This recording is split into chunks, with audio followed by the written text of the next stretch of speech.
Saviez-vous que plus de 80% des francophones continuent à penser en français lorsqu'ils parlent anglais? Ça provoque des phrases hachées, des hésitations et beaucoup de frustration. Et vous, est-ce que vous traduisez encore mentalement? Dans cette vidéo, je vais vous montrer pourquoi penser en anglais est essentiel pour parler avec plus de fluidité. Et surtout, comment y parvenir, même si aujourd'hui vous avez encore le réflexe de tout traduire. Même après des années d'apprentissage, il reste souvent un blocage invisible. On pense d'abord en français, puis on cherche la traduction et seulement là, on parle. C'est lent, c'est fatigant et ça donne l'impression de ne pas progresser. La raison est simple, votre cerveau utilise encore le français comme langue de base. Heureusement, il est tout à fait possible de l'entraîner à penser directement en anglais. Ce n'est pas un don, c'est une compétence et elle se développe avec des habitudes simples. Voici quelques méthodes efficaces pour commencer à penser en anglais dès aujourd'hui. Associez les mots directement aux choses. Lorsque vous voyez une pomme, pensez apple, pas pomme, apple.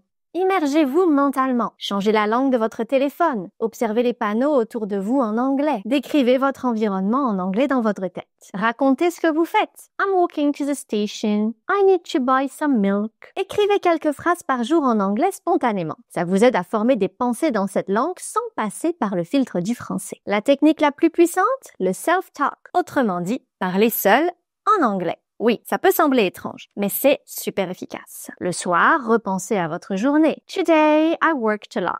I felt a bit tired, but I'm proud of what I've done. Ce type d'exercice entraîne votre cerveau à construire naturellement des phrases en anglais sans traduction. Et pour aller plus loin, échangez régulièrement avec un partenaire de conversation. Choisissez des sujets stimulants qui vous forcent à réfléchir directement en anglais. L'objectif, ne pas revenir au français pendant ces discussions. En résumé, associez directement les mots aux idées. Vous immergez au quotidien. Décrire vos actions. Pratiquez le self-talk et dialoguer en anglais. Vous n'avez pas besoin de plus de vocabulaire. Ce qu'il vous faut, c'est changer la façon dont vous pensez. Dites-moi en commentaire, vous avez déjà essayé de penser en anglais? Est-ce que ça vous vient naturellement? Et si vous souhaitez d'autres conseils pratiques pour améliorer votre anglais, abonnez-vous et regardez nos autres vidéos. Merci d'avoir regardé et à très bientôt!